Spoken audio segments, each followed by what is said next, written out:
ಇವತ್ತಿನ ವಿಡಿಯೋದಲ್ಲಿ ಸೂಪರ್ ಟೇಸ್ಟಿಯಾಗಿ ಕಾಳುಗೊಜ್ಜು ಯಾವ ರೀತಿಯಾಗಿ ಮಾಡೋದು ಅಂತ ತಿಳಿಸ್ಕೊಡ್ತೀನಿ. ನೀವು ಒಂದ್ಸಲಿ ಈ ವಿಧಾನದಲ್ಲಿ ಟ್ರೈ ಮಾಡಿದ್ದೆ ಆದರೆ ಬರೀ ಕಾಳುಗೊಜ್ಜನ್ನೇ ತಿಂದು ಮುಗಿಸ್ತಾರೆ, ಅಷ್ಟು ರುಚಿಯಾಗಿರುತ್ತೆ ಈ ಕಾಳುಗೊಜ್ಜು. ನೋಡಿ, ಇಲ್ಲಿ ಫಸ್ಟು ಒಂದು ಪಾತ್ರೆಗೆ ನಾನು ಈ ಕಪ್ಪಲ್ಲಿ 1 ಕಪ್ಪು ಕಡಲೆಕಾಳು ಹಾಕ್ಕೊಳ್ತಾ ಇದ್ದೀನಿ. ನಾನಿಲ್ಲಿ ಕಪ್ಪು ಕಡಲೆಕಾಳನ್ನು ಬಳಸ್ತಾ ಇದ್ದೀನಿ. ನೀವು ಬೇಕಿದ್ರೆ ಕಾಬೂಲಿ ಕಡಲೆಕಾಳು ಬರುತ್ತಲ್ಲ, ಅದನ್ನು ಸಹ ಹಾಕ್ಕೊಳ್ಬೋದು. ಈಗ ಚೆನ್ನಾಗಿ 1-2 ಸರಿ ತೊಳ್ಕೊಂಬಂದಿದ್ದೀನಿ. ಈಗ ಮುಳುಗುವಷ್ಟು ನೀರನ್ನು ಹಾಕಿ ನಾನಿಲ್ಲಿ ನೈಟ್ ನೆನೆಸ್ಕೊಳ್ತಾ ಇದ್ದೀನಿ. ಬೆಳಗ್ಗೆವರೆಗೂ ಚೆನ್ನಾಗಿ ನೆನೆಯೋದಕ್ಕೆ ಬಿಡ್ತೀನಿ. ಅಥವಾ ನಿಮ್ಮ ಹತ್ರ ಟೈಮ್ ಇಲ್ಲ ಅಂದರೆ ಒಂದು 4 ಗಂಟೆಗಳ ಕಾಲ ಆದರೂ ನೆನೆಸ್ಕೊಳ್ಬೇಕು. ನೋಡಿ, ಇಲ್ಲಿ ಬೆಳಗ್ಗೆ ಓಪನ್ ಮಾಡಿ ತೋರಿಸ್ತಾ ಇದ್ದೀನಿ. ಕಡಲೆಕಾಳೆಲ್ಲ ಚೆನ್ನಾಗಿ ನೆಂದಿದೆ. ನೋಡಿ, ಈ ರೀತಿಯಾಗಿ ಚೆನ್ನಾಗಿ ನೆಂದರೆ ಕಾಳುಗೊಜ್ಜು ಅನ್ನೋದು ಟೇಸ್ಟ್ ಚೆನ್ನಾಗಿರುತ್ತೆ. ನೀರನ್ನೆಲ್ಲ ಬಸ್ತು ಒಂದು ಕುಕ್ಕರ್ಗೆ ಹಾಕ್ಕೊಳ್ತಾ ಇದ್ದೀನಿ.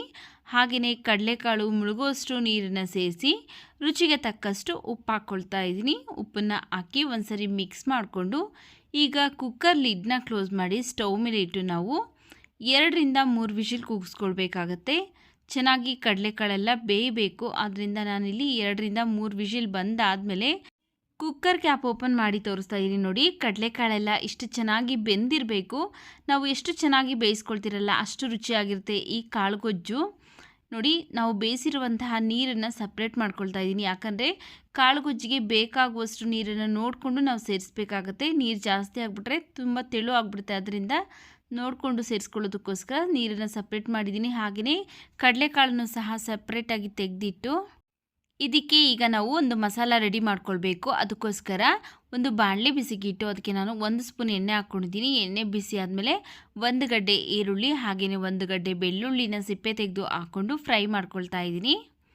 ಈರುಳ್ಳಿ ಮತ್ತು ಬೆಳ್ಳುಳ್ಳಿ ಎಲ್ಲ ಇಷ್ಟು ಫ್ರೈ ಆದ ನಂತರ ಈಗ ಇದಕ್ಕೆ ನಾನು 1 ಟೊಮೆಟೊ ಹಣ್ಣನ್ನು ಸಹ ಕಟ್ ಮಾಡಿ ಹಾಕ್ಕೊಳ್ತಾ ಇದ್ದೀನಿ. ಅರ್ಧ ಸ್ಪೂನ್ ಆಗೋಷ್ಟು ಗಸಗಸೆ, ಒಂದು 4-5 ಲವಂಗ, 1 ಪೀಸ್ ಚಕ್ಕೆ ಹಾಕ್ಕೊಂಡು ಫ್ರೈ ಮಾಡ್ಕೊಳ್ತಾ ಇದ್ದೀನಿ. ಟೊಮೆಟೊ ಎಲ್ಲ ಚೆನ್ನಾಗಿ ಸಾಫ್ಟಾಗಿ ಬೇಯಬೇಕು, ಅಲ್ಲಿವರೆಗೂ ಫ್ರೈ ಮಾಡ್ಕೊಳ್ತಾ ಇದ್ದೀನಿ 1-2 ನಿಮಿಷ. ನೋಡಿ, ಈ ರೀತಿಯಾಗಿ ಟೊಮೆಟೊ ಎಲ್ಲ ಸಾಫ್ಟಾಗಿ ಬೆಂದಿದೆ. ಈಗ ಸ್ಟವ್ನ ಆಫ್ ಮಾಡ್ಕೊಳ್ತಾ ಇದ್ದೀನಿ. ಫಸ್ಟು ಒಂದು ಮಿಕ್ಸಿ ಜಾರ್ಗೆ ನಾನಿಲ್ಲಿ 3 ಟೇಬಲ್ ಸ್ಪೂನ್ ಆಗೋಷ್ಟು ಹಸಿ ಕೊಬ್ಬರಿ ಹಾಕ್ಕೊಳ್ತಾ ಇದ್ದೀನಿ. ಸ್ವಲ್ಪ ಕೊತ್ತಂಬರಿ ಸೊಪ್ಪು, ಈಗ ನಾವು ಫ್ರೈ ಮಾಡಿ ಎತ್ತಿಟ್ಕೊಂಡಿದ್ರಲ್ಲ ಈರುಳ್ಳಿ, ಬೆಳ್ಳುಳ್ಳಿ, ಟೊಮೆಟೊ ಅದನ್ನು ಹಾಕ್ಕೊಂಡಿದ್ದೀನಿ. 1 ಇಂಚು ಹಸಿ ಶುಂಠಿ, 1 ಸ್ಪೂನ್ ರೆಡ್ ಚಿಲ್ಲಿ ಪೌಡರ್ ಹಾಕ್ಕೊಳ್ತಾ ಇದ್ದೀನಿ. ನೋಡಿಕೊಂಡು ನಿಮ್ಮ ಖಾರಕ್ಕೆ ಎಷ್ಟು ಬೇಕೋ ಅಷ್ಟು ಹಾಕ್ಕೊಳ್ಳಿ. ಹಾಗೆಯೇ ಇದಕ್ಕೆ 2 ಟೇಬಲ್ ಸ್ಪೂನ್ ಆಗೋಷ್ಟು ಧನಿಯಾ ಪೌಡರ್ ಹಾಕ್ಕೊಳ್ತಾ ಇದ್ದೀನಿ. 1/4 ಟೀ ಸ್ಪೂನ್ ಆಗೋಷ್ಟು ಅರಿಶಿನ ಪುಡಿ, ರುಬ್ಬೋದಕ್ಕೆ ಬೇಕಾಗುವಷ್ಟು ನೀರನ್ನು ಸೇರಿಸಿ ನುಣ್ಣಗೆ ಗ್ರೈಂಡ್ ಮಾಡ್ಕೊಳ್ಬೇಕು. ನೋಡಿ, ಈ ರೀತಿಯಾಗಿ ನುಣ್ಣಗೆ ಗ್ರೈಂಡ್ ಮಾಡ್ಕೊಂಡಿದ್ದೀನಿ. ಈಗ ಇದನ್ನು ಸೈಡ್ಗೆ ಇಟ್ಟು ನೋಡಿ, ಇಲ್ಲಿ 2 ಬದನೆಕಾಯಿ, 2 ಆಲೂಗಡ್ಡೆನ ಚೆನ್ನಾಗಿ ತೊಳೆದು ಆನಂತರ ಈ ರೀತಿ ಕಟ್ ಮಾಡಿ ಉಪ್ಪು ನೀರಲ್ಲಿ ನೆನೆಸಿಟ್ಟಿದ್ದೀನಿ. ಉಪ್ಪು ನೀರಲ್ಲಿ ನೆನೆಸಿಟ್ರೆ ಕಪ್ಪಾಗೋದಿಲ್ಲ ಅಂತ. ಹಾಗೆ ಅದನ್ನು ಸೈಡ್ಗಿಟ್ಟು ಫಸ್ಟು ಒಂದು ಕುಕ್ಕರ್ ಬಿಸಿಗಿಟ್ಟಿದ್ದೀನಿ. ಆನಂತರ 1-2 ಸ್ಪೂನ್ ಆಗೋಷ್ಟು ಎಣ್ಣೆ, ಸ್ವಲ್ಪ ಸಾಸಿವೆ, 1 ಚಿಕ್ಕ ಸೈಜ್ ಈರುಳ್ಳಿನ ಕಟ್ ಮಾಡಿ ಹಾಕ್ಕೊಳ್ತಾ ಇದ್ದೀನಿ. ಸ್ವಲ್ಪ ಹಸಿ ಕರಿಬೇವಿನ ಸೊಪ್ಪನ್ನು ಹಾಕ್ಕೊಂಡು ಫ್ರೈ ಮಾಡ್ಕೊಳ್ತಾ ಇದ್ದೀನಿ. ನೋಡಿ, ಈ ರೀತಿಯಾಗಿ ಫ್ರೈ ಮಾಡಿಕೊಂಡ ನಂತರ ಫಸ್ಟನೇ ರುಬ್ಬಿ ಎತ್ತಿಟ್ಕೊಂಡಿದ್ರಲ್ಲ ಮಸಾಲ, ಆ ಮಸಾಲಾನ ಈಗ ಇದಕ್ಕೆ ಸೇರಿಸ್ತಾ ಇದ್ದೀನಿ. ಮಸಾಲಾನ ಹಾಕ್ಕೊಂಡು ಚೆನ್ನಾಗಿ ಒಂದ್ಸರಿ ಮಿಕ್ಸ್ ಮಾಡ್ಕೊಳ್ಬೇಕು. ಫ್ರೈ ಮಾಡ್ಕೊಳ್ಳೋ ಅವಶ್ಯಕತೆ ಇಲ್ಲ ನಾವು, ಯಾಕಂದರೆ ಎಲ್ಲವನ್ನು ಫ್ರೈ ಮಾಡಿರೋದ್ರಿಂದ ಜಸ್ಟ್ ಒಂದು ಸರಿ ಮಿಕ್ಸ್ ಮಾಡಿಕೊಂಡು ಈಗ ಇದಕ್ಕೆ ನಾವು ಬೇಯಿಸಿ ಎತ್ತಿಟ್ಕೊಂಡಿದ್ರಲ್ಲ ಕಡಲೆಕಾಳು ಹಾಗೆಯೇ ಕಟ್ ಮಾಡಿ ಇಟ್ಕೊಂಡಿರುವಂಥ ಆಲೂಗಡ್ಡೆ, ಬದನೆಕಾಯಿ ಹಾಕಿ ಚೆನ್ನಾಗಿ ಒಂದು ಸರಿ ಮಿಕ್ಸ್ ಮಾಡ್ಕೊಳ್ತಾ ಇದ್ದೀನಿ.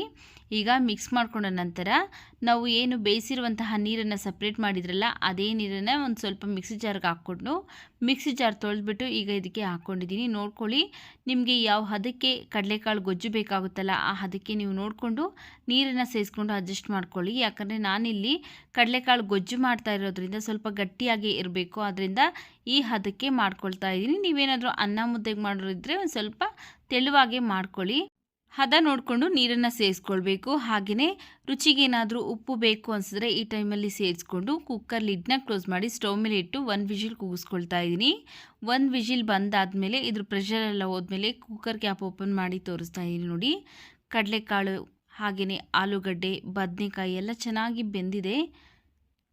ಈ ಹದಕ್ಕೆ ಬೇಕು ಅನಿಸಿದ್ರೆ ನೀವು ಹಾಗೆಯೇ ಸರ್ವ್ ಮಾಡ್ಕೊಳ್ಬೋದು. ನಾನಿಲ್ಲಿ ಕಾಳುಗೊಜ್ಜು ಮಾಡ್ತಾ ಇರೋದ್ರಿಂದ ಇನ್ನು ಸ್ವಲ್ಪ ಗಟ್ಟಿ ಮಾಡ್ಕೊಳ್ತಾ ಇದ್ದೀನಿ. ಈಗ ಲಾಸ್ಟಲ್ಲಿ ಸಣ್ಣದಾಗಿ ಕಟ್ ಮಾಡಿರುವಂತಹ ಕೊತ್ತಂಬರಿ ಸೊಪ್ಪನ್ನು ಹಾಕಿ ಒಂದ್ಸರಿ ಮಿಕ್ಸ್ ಮಾಡಿ ಈಗ ಇದನ್ನು ಸ್ಟವ್ ಮೇಲೆ ಇಟ್ಟು ಒಂದು ಸ್ವಲ್ಪ ಗಟ್ಟಿ ಆಗೋವರೆಗೂ 2-3 ನಿಮಿಷ ಕುದಿಸ್ಕೊಳ್ತೀನಿ. ಕಾಳುಗೊಜ್ಜು ಯಾವ ಹದಕ್ಕೆ ಬೇಕಾಗುತ್ತಲ್ಲ ಆ ಹದಕ್ಕೆ ನೋಡಿಕೊಂಡು ನೀವು ಕುದಿಸ್ಕೊಳ್ಬೇಕಾಗತ್ತೆ. ನಾನಿಲ್ಲಿ ಈ ಹದಕ್ಕೆ ಕುದಿಸ್ಕೊಂಡಿದ್ದೀನಿ. ಒಂದು 3-4 ನಿಮಿಷ ಆಗೋಷ್ಟು ಕುದಿಸ್ಕೊಂಡಿದ್ದೀನಿ ನೋಡಿ.